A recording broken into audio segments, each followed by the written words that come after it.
Now, some scientists, over the years, have postulated that this physical world only exists when it's observed. I agree. Why? Because of this. When you put a computer disk into a computer, it does not read all the information on the disk at the same time. It reads that part that it is observing, whatever that laser's hitting at the time. All the other stuff is still in information form. It's not been transferred to the screen as pictures, etc. And we do the same. When we observe, decode, then we bring it into this reality. But without that, this is just the base vibrational metaphysical universe, which is the basis of all of it. Then no light gets in the brain. So how do we see light? How can I look at that light and see it? No light ever gets in the brain because the brain's decoding information into that light. So when you see things like in the Matrix movies, those lines like, there is no spoon. It is not the spoon that bends, it is only yourself. Exactly. Because the only place the spoon exists in physical form is in here. And you bend it by bending the way you decode reality. Miracles are simply overcoming the programming of what's possible and not possible. You know, we are of course programmed to believe that when you walk through fire, you get burned. And if you walk through fire or hot coals with that belief, that decoding state, you'll burn your bloody feet. But as so many people have shown, if you can go into another state of consciousness and override that, you can walk across hot coals and not feel a thing. Why? Because an illusion cannot burn an illusion unless you believe it can. There are no miracles. There's just understanding how to manifest all possibility. And that understanding comes from the fact that we acknowledge, we understand that we are consciousness. Disembodied, no-form awareness, having an experience. Like a Central American shaman said, we are perceivers, we are awareness, we are not objects, we have no solidity. We, or rather our reason, forget this, and thus we entrap the totality of ourselves in a vicious circle from which we rarely emerge in our lifetime. And that vicious circle is what the control system wants to keep us in, because then we're controllable. If we understand who we really are, what we really are, it's impossible to control by a bunch of control freaks. The body is the way our awareness experiences this reality. If I want to interact with this reality, which is a frequency range, I have to have an outer shell, we all do, that vibrates within this frequency range, because our consciousness is vibrating much too quickly. It's like Radio 1 trying to make connection to Radio 2. They're on different wavelengths. Never going to happen. So we take on this outer projection we call a body, and therefore I can pick this up and interact with this reality. What the control system wants us to do is to believe that that projection, that vehicle to experience this reality is who we are, because then we go from, I am all that is, has been, and ever will be, I'm Charlie Smith, I'm Ethel Jones, I've got no power. It's the whole bottom line of it. We say I'm going on the internet. We don't go on the internet. The computer goes on the internet. And we observe the internet through the computer. And our mind-body is the vehicle to experience this reality. That goes on the internet. Consciousness, the real us, observes, just like the World Wide Web, observes the internet through that vehicle. And like I say, the idea is to get us to think that we're that and not that. I had a vision when I was sitting in the bath a couple of years ago now, maybe. And I've asked my great friend, the brilliant Neil Haig, to knock this up from what I saw. I'm sitting in my bath, and I saw billowing energy, yellow, kind of white-yellow energy. And I took that immediately to be consciousness. Then an eye appeared in the energy, the consciousness, and then a telescope appeared. At the end of the telescope was this reality, the Earth, the solar system, whatever. The last movement was for the telescope to morph into a human body. And that was so profound in the sense of that's how it works.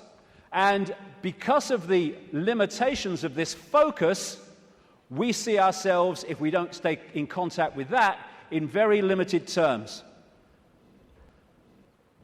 Death is just putting the telescope down.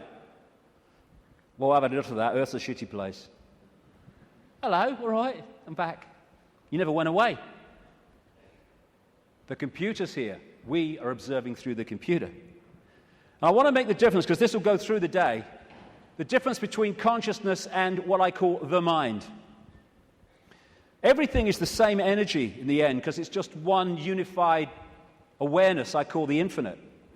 But it takes different expressions. Consciousness is the ocean. All possibility, all that is, all awareness. And the mind is like a frozen, denser expression of that, and therefore has great, great limitations in terms of awareness and perception compared with that. And one of the reasons is to interact with this reality, which is much denser than consciousness, we have to have a denser conduit, which we call the mind-body. Therefore, it has to be more limited than consciousness itself. And I've only taken psychoactive drugs once, well, 1.5 times. The main one was in Peru when I took something called ayahuasca in 2003. And for 5 hours, I had this voice, as loud as mine is now, took female form, talking to me about the illusory nature of reality. And when I came back out to Britain, it happened in the Brazilian rainforest, I started following up names, dates, places type information, what I was told. And it was extraordinarily accurate. It's amazing that mainstream science has sussed most of this, but doesn't realize it as, because all the disciplines don't talk to each other. When you connect the dots, you realize they've already established that this is an illusion. But that doesn't go down well because it's too close to the truth. And how I experienced that state beyond this world, beyond vibration, was as stillness and silence. And that's what all possibility is, the stillness and the silence. There was a great line that voice said to me when it was explaining the nature of reality. It said, if it vibrates, it's illusion. If it vibrates, it's illusion, because our core level is stillness and silence. I experienced that. Amazing feeling. There are no negative emotions, there's no fear, there's no worry about not making the rent and all this stuff. They've all gone in that realm. That's where they want us, and that's where they've got so many people, the vast majority, in that state, in a false identity. The world looks so solid, I grant you, but it can't be. It can't be, even though it seems to be. And if you bang your head on the wall, again, like walking through the fire, believing you're going to get burned, you'll bang your head. But it can't be, because the world is made up of atoms, and as quantum physicists have shown, atoms have no solidity. How can something which is basically empty space make up a solid world? It can't.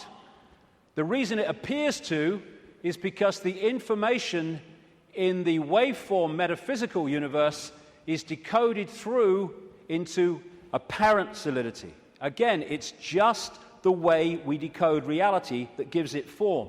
We take information from a disk, we put it on the screen, it seems to have time-space solidity. But it doesn't. It's just information being read, and that's exactly what's happening to us. The reason it appears solid and it appears three-dimensional is because we live in a holographic world. We see holograms, you can buy them in the shops, where they appear to be three-dimensional, but actually they're not. It's just the illusion of the way they're made.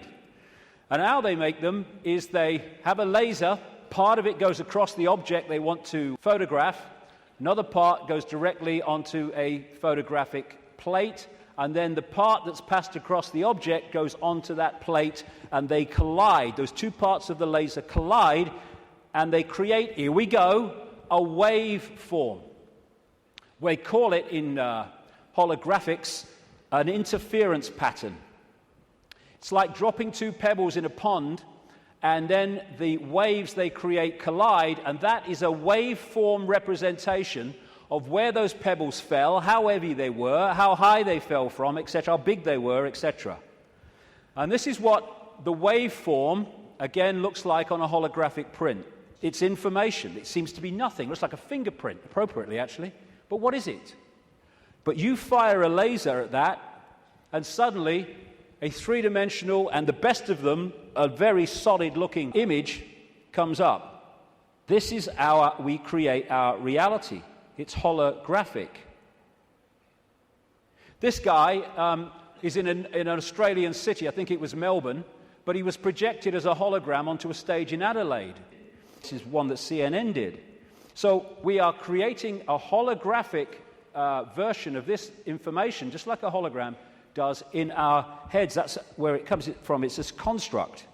And how funny, I've been saying this for years, and then I come across this very, very mainstream New Scientist magazine in January now 2009, and its front page, you are a hologram projected from the edge of the universe. Corporations are people, my friend.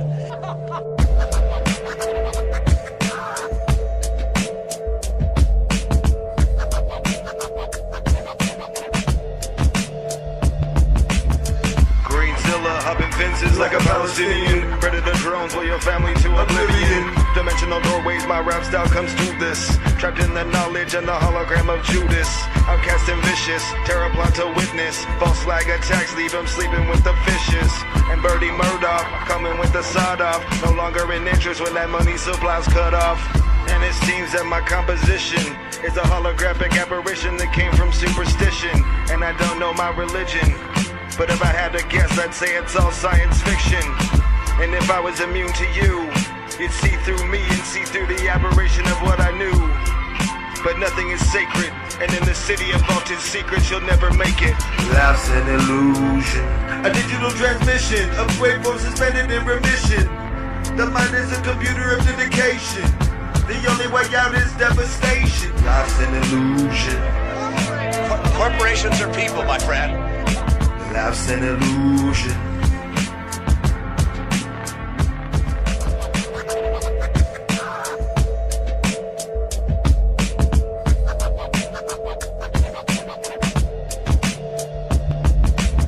Say actions act more than words, but right now my words wanna murder. Like in the back of a psycho's head, he thinks he wants to hurt her. From the amount of ink I put to paper, I think it deserves a burger. But my hunger is escalating to the point where the pain's like the heart of a raver, bubbling like a fucking raid. Don't make me start a right, cause that means you're the one who helped me ignite it. So for you to know, I think it, I write it, I flow it, and you know I'm rowing this boat at 40 knots. You think you can catch up? I think not, because stereo speakers and headphones making you don't feel like it's right at home, free to roam. My flow and style is what I invented. Don't ask, cause it will never be rented. If I have to, I will fence it. Grab my gun with my left hand, aim it at your face as my gun goes bland. The tricky illusion is pollution. They have hidden what they're doing as I revealed what I'm Life's pursuing. an illusion, A digital transmission of waveforms suspended in remission. The mind is a computer of dedication. The only way out is devastation. life's an illusion, Corporations are people, my friend. life's an illusion.